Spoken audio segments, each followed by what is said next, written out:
ever imagine yourself at the forefront of a revolution? And I don't mean a political one, haha, but a transportation revolution. Yeah, exactly. We're talking about the comeback of rail and the vital role rolling stock engineers play in making it all happen. It's huge. We've been digging into some insights from RoleCatcher, that career platform, Oh, yeah, they're great. and we're ready to share all those need-to-know details with you. Yeah, it's really incredible. Across the globe, rail is having a real moment. That's right. And it's not just for us passengers, Freight is a big deal too. Right.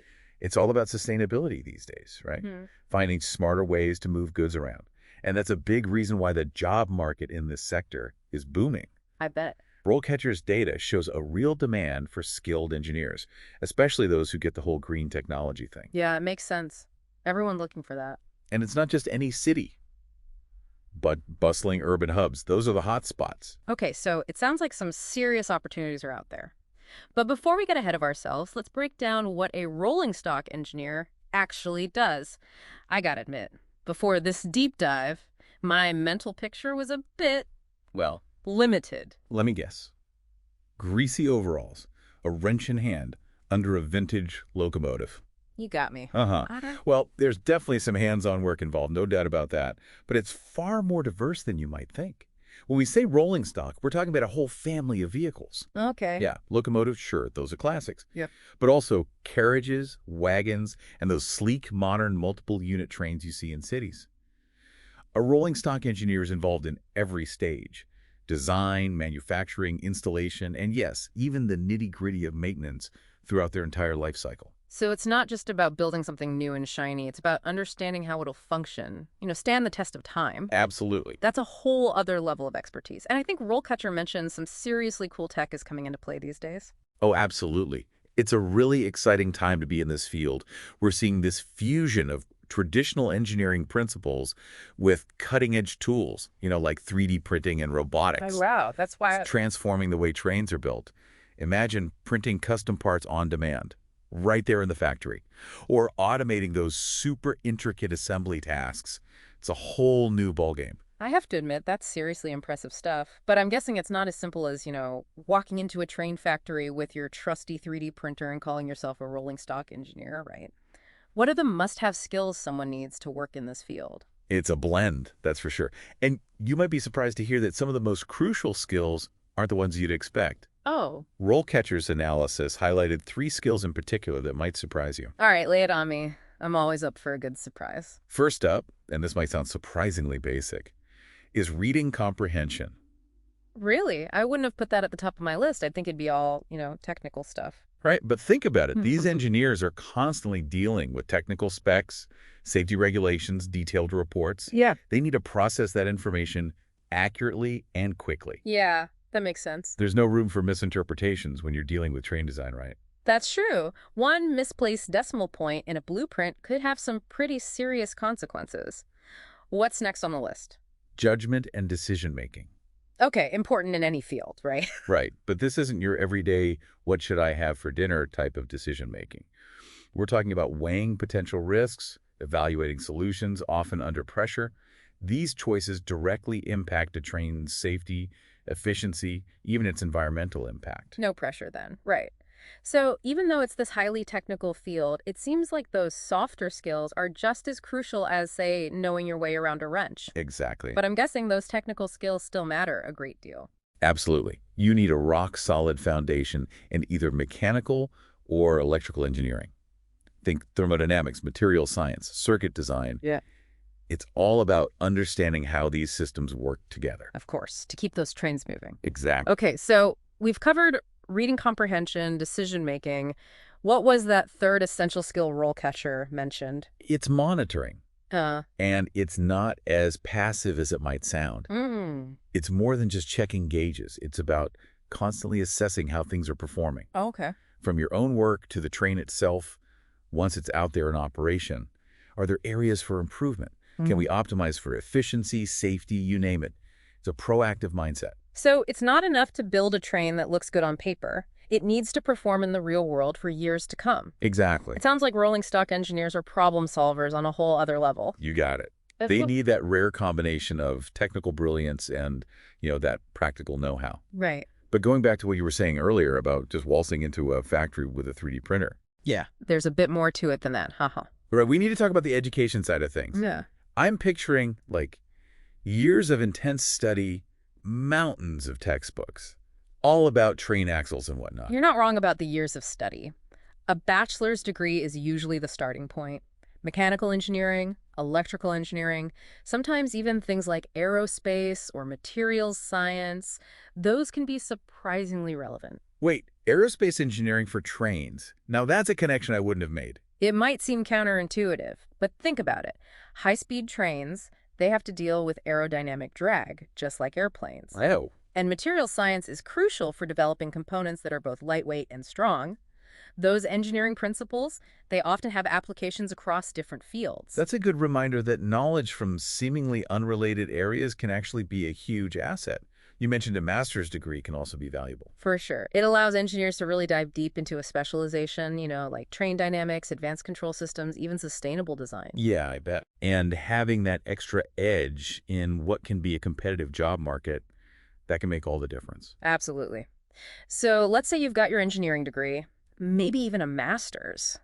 You're ready to dive headfirst into the world of rolling stock. What happens next? Well, it's important to remember that in this field, you never really stop learning. Oh, definitely not. It's a continuous journey, much like a train traveling along its tracks, right?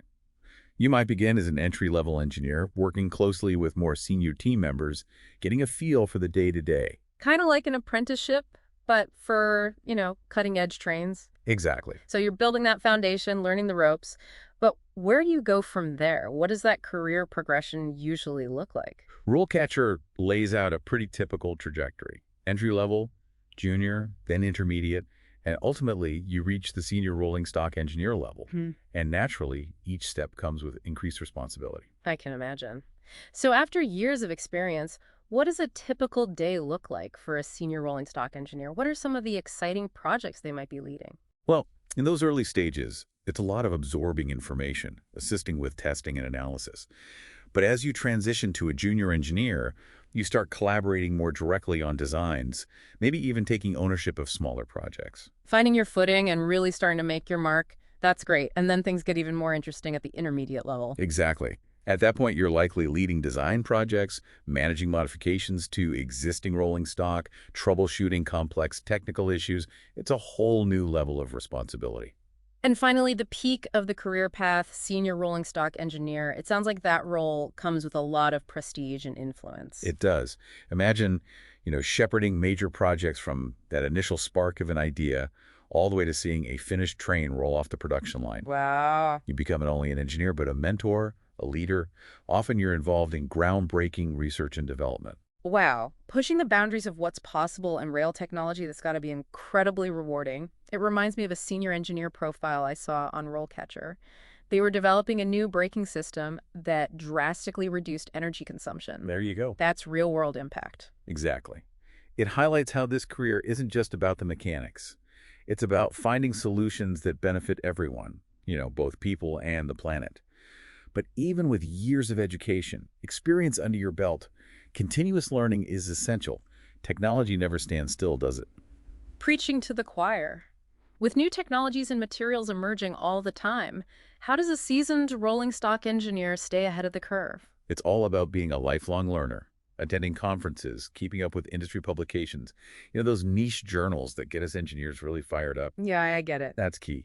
And of course, there's a whole world of professional organizations out there offering fantastic networking opportunities. So you've got to have that inherent curiosity, that drive to constantly learn and evolve.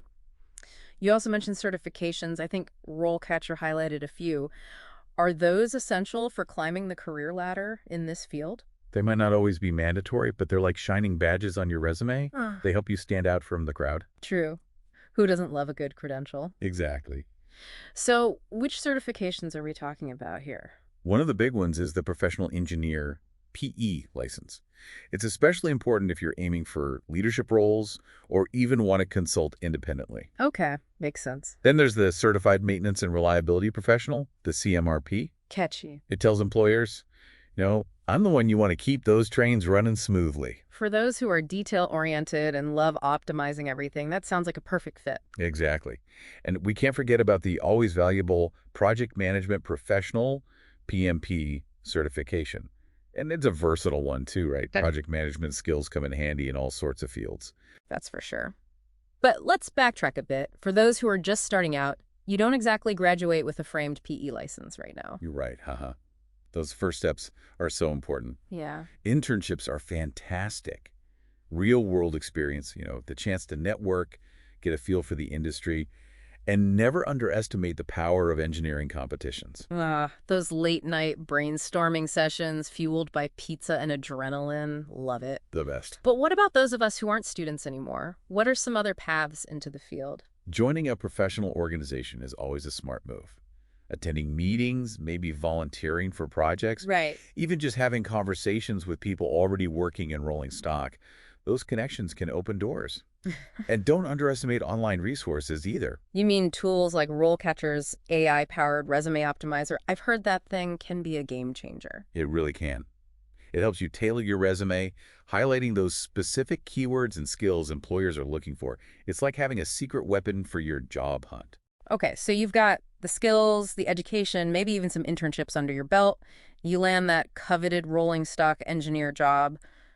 What's it actually like? What surprised you most about this career path? For all the talk about advanced technology and complex engineering, the biggest surprise for me was how human this field truly is. Really? Tell me more. I'm intrigued. It's easy to get caught up in the technical side of things, the nuts and bolts. Yeah. But at its core, this career is about people. You're collaborating with a whole team. Engineers, technicians, clients, even safety inspectors. You're working together to solve problems, innovate, and ultimately you're creating something that benefits everyone. So even in a field as technical as this one, those human connections are what make all the difference. That's something listeners can take to heart no matter what career they're pursuing. Absolutely. And it really highlights the importance of clear communication, empathy, having that genuine passion for the work you do. Well said. This deep dive into the world of rolling stock engineering has been absolutely fascinating. But before we reach the end of the line here, we always like to leave our listeners with a final thought, something to ponder, as they navigate their own journeys. Right. We've covered a lot of ground, from the resurgence of rail to the skills and dedication it takes to thrive in this field. We have. But what we haven't discussed is the unique perspective why you, our listener, would bring to the table. Ooh, I like where you're going with this. So here's a challenge for you. Imagine you've landed your dream job as a rolling stock engineer. What's that one challenge you're most excited to tackle? What innovative solution would you bring to the world of rail transportation? I love that. Something related to speed, sustainability, accessibility. Let your imagination run wild. And on that note, we've reached the end of this deep dive. We hope you enjoyed the journey. And until next time, keep those wheels turning. Hear, hear. And remember, the future of transportation is riding on your ingenuity.